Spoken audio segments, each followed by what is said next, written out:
ব্যবস্থাকে ধ্বংস করে দিয়ে আজকে নিকাশি ব্যবস্থা চণ্ডীতলা গ্রাম পঞ্চায়েতে ধ্বংস হয়ে গেছে। আমরা যারা বামপন্থী ছাত্র যুব কৃষক সংগঠন করি, আমরা বলছি অবিলম্বে যদি আমরা এই নিকাশি ব্যবস্থার হাত বেরোতে না পারি, আমরা যারা বাড়ি করছে, যারা পঞ্চায়েতের অনুমতি দিয়ে বাড়ি করছে, অথচ নিকাশি ব্যবস্থাকে বুঝিয়ে দেওয়া হচ্ছে, এই বিষয়ে পঞ্চায়েতের দায়িত্বশীল ভূমিকা নেওয়া উচিত।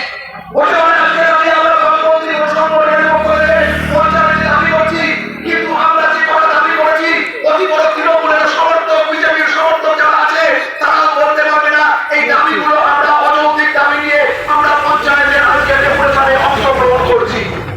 আজকে যে দাবিগুলো আজকে নিকাশি ব্যবস্থার হাত বেরোলো, আমরা কি দেখলাম 2021 সালের আগে বিধানসভা নির্বাচনের কিছুদিনের আগে আমাদের চণ্ডীতলার বিধায়িকা পড়াশোনা জানিয়ে উদ্বোধন করলেন যে চণ্ডীতলা গ্রাম পঞ্চায়েত এলাকায় বাড়ি বাড়ি পানীয় জল পৌঁছে যাবে পাইপলাইনের দ্বারা। 2021 থেকে 2026 সালের আবার একটা বিধানসভা নির্বাচন চলে আসছে, এখনো পর্যন্ত চণ্ডীতলা গ্রাম পঞ্চায়েতের পড়াশোনা ব্রাহ্মণডাঙ্গা থেকে কয়লাগাছা বেরিপুর খানাবাড়ি এই এলাকায় এখনো পর্যন্ত বাড়ি বাড়ি পাইপলাইনের জল পৌঁছে দেওয়া গেল না কেন? এই বিষয়ে পঞ্চায়েতকে দৃঢ়ভাবে দাবি করতে হবে, কাজ শুরু করতে হবে। 2, প্রকৃত গরিব মানুষের ঘর নির্মাণ করতে হবে। 3, প্রকৃত প্রাপকদের সামাজিক প্রকল্পের সুবিধা দিতে হবে। 4, গ্রাম পঞ্চায়েত এলাকায় জল নিকাশি দ্রুত সংস্কার করতে হবে। 5, গ্রাম পঞ্চায়েত এলাকায় নতুন রাস্তা সহ ভাঙা রাস্তা সারাই করতে হবে। 6, আমাদের পাড়া আমাদের সমাধান এই প্রকল্পের মধ্য দিয়ে উঠে আসা কাজগুলি দ্রুত নিষ্পত্তি করতে হবে। 7, পঞ্চায়েতের বিরোধী দলনেতার মর্যাদা রক্ষা করতে হবে। 8, ক্ষুদ্র সেচ ব্যবস্থা সচল করে এলাকার কৃষির বিকাশ ঘটাতে হবে। 9, সব পরিবারে নলবাহিত পরিশ্রুত পানীয় জল সরবরাহের ব্যবস্থা করতে হবে। 10, বিদ্যুতের মাসুল কমাও, প্রিপেড স্মার্ট মিটার বাতিল করো। 11 হচ্ছে বহতা খালের জলের দূষণ মুক্ত করতে হবে। এই 11 দফা দাবির ভিত্তিতে আমরা ডেপুটেশন দিতে যাব। এই ডেপুটেশনে থাকবেন মোট 6 জন। তার কারণ হচ্ছে যে আমার সঙ্গে উপপ্রধান সাহেবের যা কথা হয়েছে, আমরা 7 জন চেয়েছিলাম, তারপর আলোচনার ভিত্তিতে 6 জন হয়েছে, ওনারা 5 জন বলেছিলেন। ভাবনা মাঝামাঝি ভাবনা ভেবেই 6 জন চূড়ান্ত হয়েছে। সেই 6 জনের নাম আমি বলছি। আমি নিজে কমরেড শম্ভু সামন্ত যাবেন, তার সঙ্গে যাবেন কমরেড অরিজিৎ মিত্র, 2 বিরোধী দলনেতা কমরেড। এবং যখন সময় আসছে সে কাজগুলো করা, তখন তারা কি বলছে না যে আমাদের ফান্ড শেষ, এখন করা যাবে না, আবার যখন নতুন ফান্ড আসবে তখন এগুলো হবে। তাহলে সেই যে প্রথম যে ফান্ড আসে সেই ফান্ডের টাকা তাহলে কোথায় যায়? এই করতে করতে প্রায়োরিটি লিস্ট শেষ, বছর শেষ, আবার নতুন প্রায়োরিটি লিস্ট শুরু হয়ে যায়। এইভাবে আমাদের বিরোধীদেরকে বঞ্চিত করা হচ্ছে। আমরা চাই যে আপনারা আপনাদের এই যে কৌশল, এই কৌশল থেকে কিন্তু আপনারা পরিত্রাণ পাবেন না। আপনারা যদি ভাবেন এইরকম কৌশল করে বিরোধীদের আমরা পিছনে ফেলে দেব, তাহলে কিন্তু সেটা থেকে আপনারা সাবধান। আমাদের বিদ্যুৎ বিভ্রাটের জন্য কিছু বিরোধী গেল। এবার পশ্চিম বাংলায় বিগত কয়েক বছরে বিপুল অর্থের আগমন ঘটছে। কেন্দ্রীয় সরকারের ভাবনা চিন্তার পরিবর্তন, সরাসরি কেন্দ্রীয় অর্থ কমিশনের টাকা পঞ্চায়েতে পাঠিয়ে দেওয়া, তার মধ্যে দিয়ে পঞ্চায়েতে যেমন টাকার পরিমাণ বেড়েছে, কিছু বাড়তি কাজ, আগের কাজগুলোকে আরেকটু করে দেওয়ার কাজ, স্বাভাবিকভাবেই তার ক্ষমতা পঞ্চায়েতে বেড়েছে। ওরা প্রশ্ন করে আগের পঞ্চায়েতগুলো কি করেছে, তখন কত লোক অর্থ, কিন্তু সেই অর্থে একটা স্বচ্ছতা ছিল। সেদিন যখন লাল ঝান্ডার কর্মীরা পঞ্চায়েতের প্রতিনিধি হতো, তখন টিফিনের খরচ ছাড়া তাদের কাছে আর ভাতার কিছু ছিল না।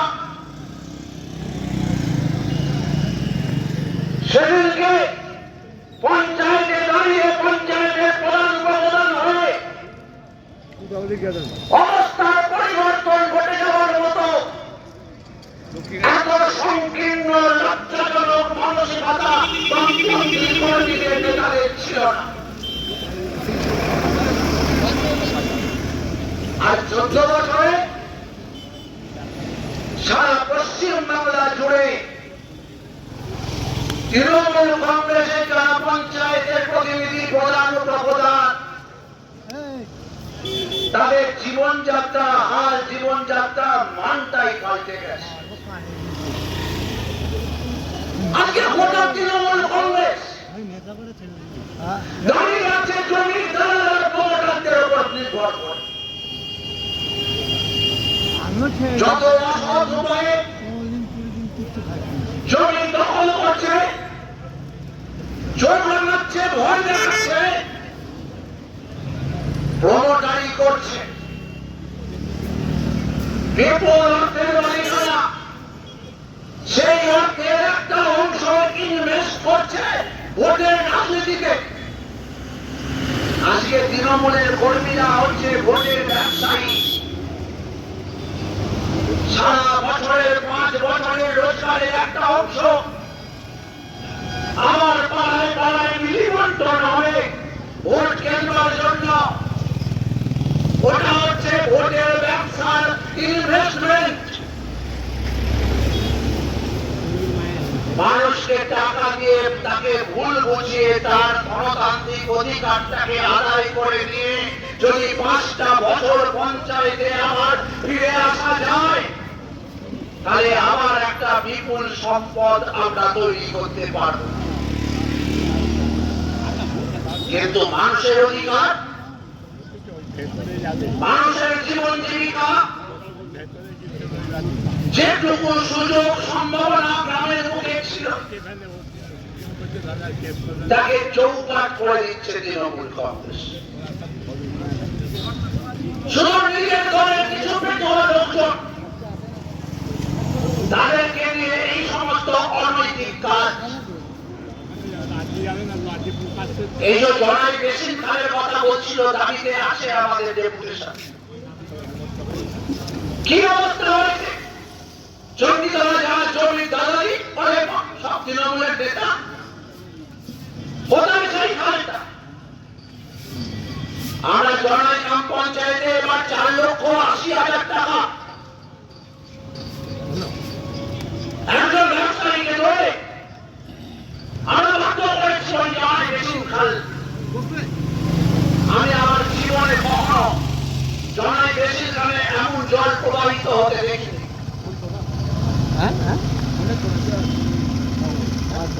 আমাকে বিনিয়োগ দিন 20-25 সালে ফোন করেছিল। ফোন করে বলল, উপপ্রধান সাহেব, আপনাদের ওখানে বেসিন খালটা এর আগে ওই ইন্ডিয়ান ডেয়ারি,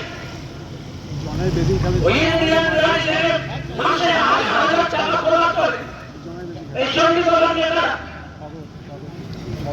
ইন্ডিয়ান ডেয়ারিটা কত বছর যেমন আপনারা বাধ্য করেছিলেন ইন্ডিয়ান ডেয়ারি জায়গাটাকে পরিষ্কার করতে, এবারে আরেকবার চাপ। আমি ভিডিওকে বললাম যে চাপ ভাব দিতে হবে না, অত পরিষ্কার করেছে। আমরা তারপরেও 4,80,000 টাকা ব্যয় করে এখানে আমরা বিকাশ করিয়েছি। কিন্তু চণ্ডীতলা পঞ্চায়েত ঠিক শরতের মুখ থেকে কোথায়? ও তো বয়স এক বিন্দু হবে না। বর্ষার জলকে আটকানো যায় না, যেটুকু এলো আর এগো, কিন্তু তার স্বাভাবিক কোনো প্রবাহ নেই। সড়কের মুখ থেকে পুরোপুরি বন্ধ হয়ে আছে জনাই বেশি খান। কোথায় চলে যাবে? তারপরে জনাই গ্রামের জল নিকাশি ব্যাহত হচ্ছে। আমার নন্দী গ্রাম, আমার হাটপুকুর গ্রাম, নন্দী গ্রামে আমাদের প্রায় হাঁটু সহঞ্চল আমার গরিব পাড়ায়। আমরা যখন সেখানে গিয়ে পরিদর্শন করছি কি করেছে চণ্ডীতলা অঞ্চল, ওখানে যত সব কারখানা গজি উঠেছে সব নিকাশি বন্ধ করে দিয়ে পাঁচিল তুলে দিয়েছে।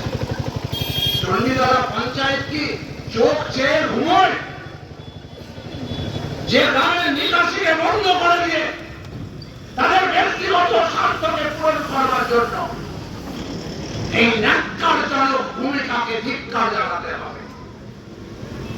অবিলম্বে ওই সমস্ত বেআইনি নির্মাণ ভাঙতে হবে। জনাই বেসিন খালকে তার পুরনো অবস্থায় ফেরাতে হবে। নাহলে চণ্ডীতলা ডুবে, জনাই ডুবে, ওইদিকে বাক্সা ডুবে। এইটা হচ্ছে তৃণমূল কংগ্রেসের কালচার। যেখানে যা আছে মেরে মুড়ে খাও, লুটে ফুটে খাও। এই সংস্কৃতি ওরা পশ্চিম বাংলার বুকে তৈরি করে দিয়েছে। আরেকটা ভয়ঙ্কর ক্ষতি করছে, সেটা হচ্ছে পশ্চিম বাংলার মাটিতে মানুষের শুধু অধিকারে চলে যাওয়া নয়, পশ্চিম বাংলার শিক্ষা, পশ্চিম বাংলার সংস্কৃতি তাকে ভয়ঙ্কর এক বিপদের সামনে এনে দাঁড় করিয়ে দিয়েছে। পশ্চিম বাংলায় শিক্ষার যে সম্প্রসারণ, পাড়ায় পাড়ায় স্কুল, এই তৃণমূল কংগ্রেসের আমলে ৮,২০০ স্কুল শুধু বন্ধ হয়ে গেছে, উঠে গেছে তাই না, আগামী বছরে আরো কয়েকশো বিদ্যালয় উঠে যাবার মতো অবস্থায় দাঁড়িয়ে আছে। আবার আগামী বছরে কয়েকশো বিদ্যালয় উঠে যাবে। আমার ফোন নাম্বার। যে সমস্ত শিক্ষক যাদের ন্যূনতম যোগ্যতা নেই ছাত্রদেরকে পড়ানোর মতো, পরীক্ষার মাপকাঠিতে ব্যর্থ, পশ্চিম বাংলার বুকে তৃণমূল কংগ্রেস এই সংস্কৃতিকে স্থাপন করলো। মেধা নয়, অর্থ থাকলেই তুমি তোমার চাকরি পেতে পারো। শুধুমাত্র এই তৃণমূল কংগ্রেসের অরাজকতা, নৈরাজ্য, ব্যভিচার, এইটার মধ্য দিয়ে একেবারে শেষ হয়ে গেল।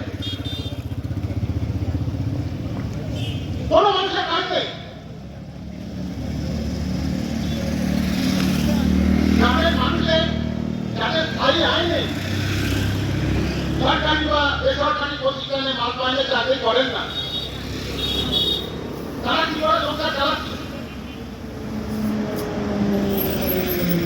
সবচেয়ে ভাবলে আতঙ্ক সৃষ্টি হয়, কি করে সংসার চালাচ্ছে।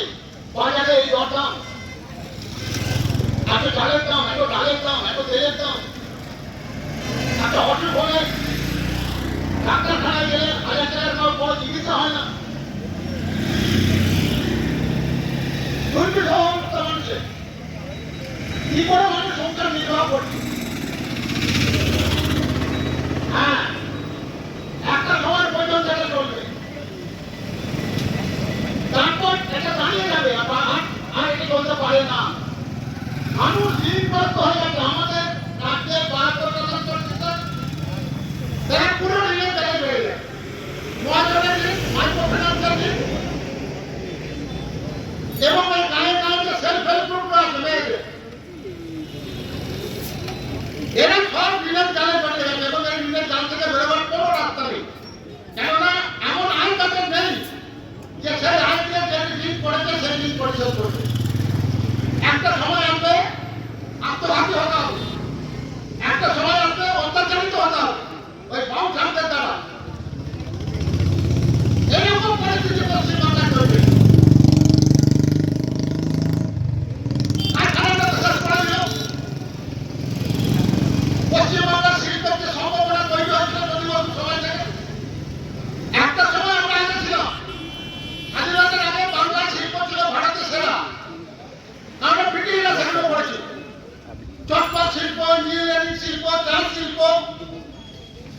গাড়ি,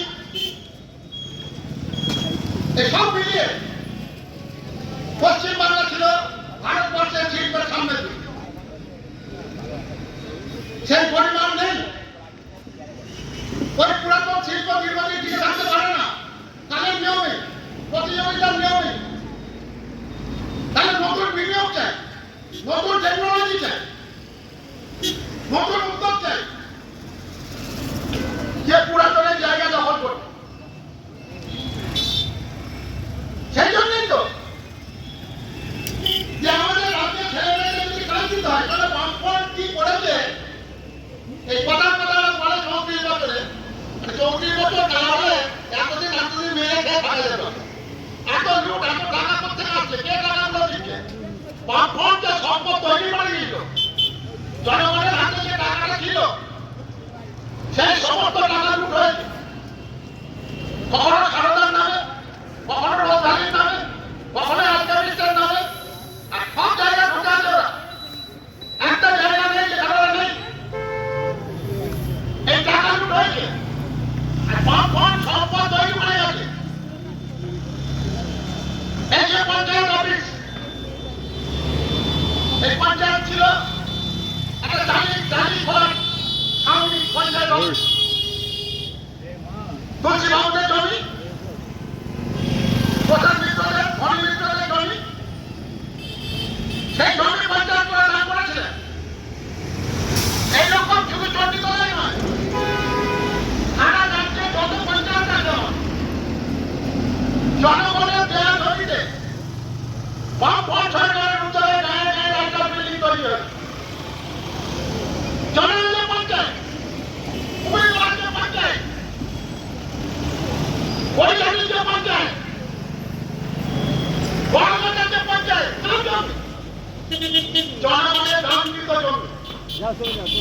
তার উপরে এই গ্রামে গ্রামে একটা বিল্ডিং আমরা করে তুলেছিলাম। কেন? রাস্তার বিল্ডিং থেকে নয়, কলকাতার ট্র্যাকের বিল্ডিং নয়, গায়ের রাস্তার বিল্ডিং থেকে গ্রাম চলে। গ্রামের মানুষ ঠিক করবে। আমরা তো কেনালি সরকার, বলছেন বারবার যে আমাদের ক্ষমতা সীমাবদ্ধ, সাংবিধানিক ক্ষমতা সীমাবদ্ধ, আর্থিক ক্ষমতা সীমাবদ্ধ, আমরা মানুষের সব সমস্যার সমাধান করতে পারবো না এই ব্যবস্থা। কিন্তু যেটুকু আছে সেটুকু বিশ্বাস করে আমাদের হাতে ছেড়ে দেবো। আপনারা পরিকল্পনা করে আমাদের গ্রামকে সাজাবেন, কোনটা আগে করবেন, কোনটা পরে করবেন। সেই জন্যই তো পঞ্চায়েত, সেই জন্য গ্রামের সরকার। সেই পঞ্চায়েত আন্তরিক ভবিষ্যৎ করে গ্রামে ফসলের উৎপাদন কত বেড়েছে। আমরা যখন পঞ্চায়েতে ছিলাম, মানুষের কি দাবি ছিল? আমি ডিপ্লোম করলাম, করলাম, অপুর খাল জলের বছর খাল বানিয়ে দাও, জলের জলানো। কেন? আমরা চাষ করব, 1 বছর জমি 2 বছর হবে, 2 বছর জমি 3 বছর হবে। একটা করে একটা মাঠ, এই কলাঝড়ের মাঠ, টিপটুয়ে একটা শুরু হয়েছিল কংগ্রেসের সময়, এটা থেমে গিয়েছিল। আমরা এসে মাঠে থেকে সেই টিপটুয়ে আবার চালু করলাম নতুন করে। রাউন্ডের মাঠে ক্লাস্টার নিয়ে দিচ্ছে, ছোট 7টা করে একটা মাঠে মিনিটের মতো ধরে। এই 5 জনের আমাদের বাইরে এলাকার মাঠে, চণ্ডীতলার মাঠে, মেদিনীপুরে এমন কোনো মাঠ নেই যেখানে চাষ হয়, সেখানে আমরা জলের যোগান দিই। এটা ফলে কি হচ্ছে? ফসল উৎপাদন হয়েছে, গায়ে মানুষ খাচ্ছে, ফসল বিক্রি করে মানুষ বাজারে নিয়ে গেছে, নিজেরা খেয়েছে, তার হাতে দুটো পয়সা এসেছে। সেই পয়সা দিয়ে সেই বাজার টুকু হয়েছে। আগে বাজারে আসতে পারতো না, জামা জুতো, ছেলে মেয়েদের লেখাপড়ার সামগ্রী ইত্যাদি ইত্যাদি যা লাগে আসতে পারতো না বাজার। বাজার ছিল ছোট, এই পড়াশোনা ছিল অন্ধকার টিপটিপে লম্বা একটা জায়গা, যেখানে রামদার বাবুর এখানে দোকান ছিল, আর ওদিকে আমাদের ভবনের রাস্তা ঢুকতে দুটো চায়ের দোকান। এই যে ছিল পড়াশোনা, সেই পড়াশোনা সামনে কি করে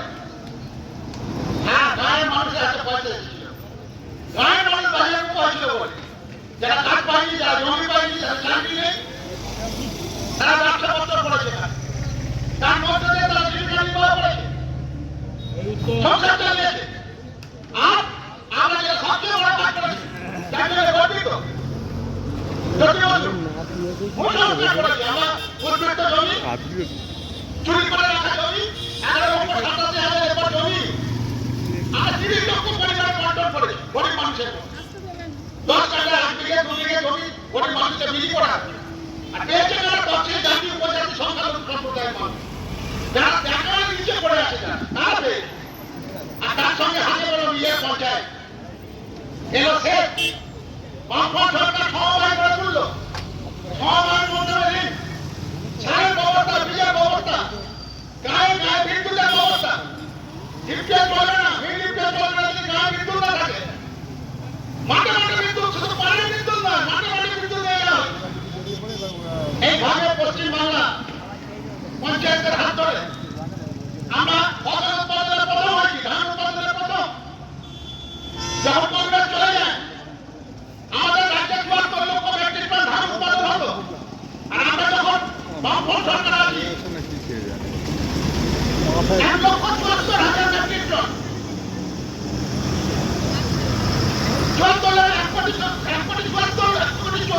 ১,৭৪ লক্ষ মেট্রিক টন আমরা ধান উৎপাদন করেছি সারা দেশে প্রথম পাট উৎপাদনের প্রথম উৎপাদনের প্রথম মাছ উৎপাদনের প্রথম সবজি উৎপাদনের প্রথম আলু উৎপাদনের দ্বিতীয় পশ্চিমবাংলার কৃষিতে যে উন্নতি সেই উন্নতির হাত ধরে গ্রাম বাংলা সেজে উঠেছে গ্রাম বাংলার মানুষের হাতে অর্থ এসেছে আর তার জন্যই এখানে যে সম্প্রসারিত বাজার সেই বাজারের টানে শিল্পপতিরা পশ্চিমবাংলা আসতেছে এমনি সম্প্রদায় আসতে চায় পশ্চিমবাংলা একটা বাজার তৈরি হয়েছে এই বাজারে যদি আমরা প্রবেশ করি তাহলে আমাদের মুনাফা হবে শিল্পপতিরা তো মুনাফার জন্য আসে তারা তো দাম বাজার করতে আসে না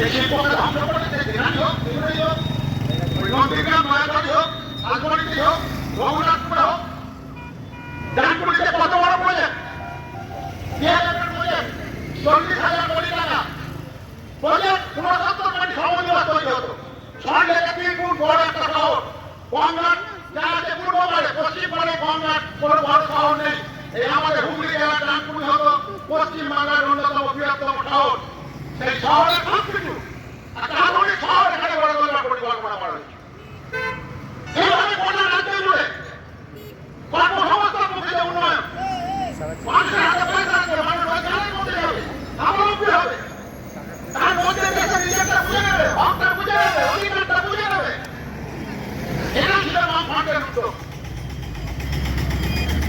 আমার তার সঙ্গে সঙ্গে যারা পিছিয়ে পড়া যারা প্রান্তিক মানুষ যারা কেউ রাখবার নেই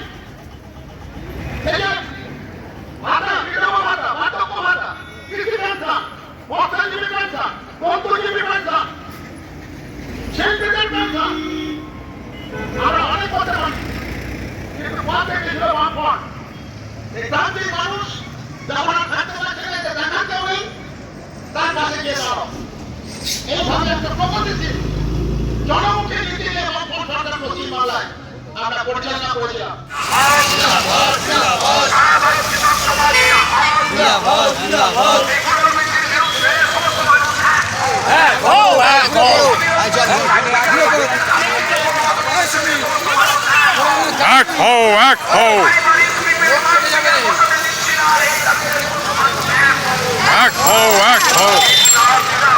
जिंदाबाद जिंदाबाद जिंदाबाद जिंदाबाद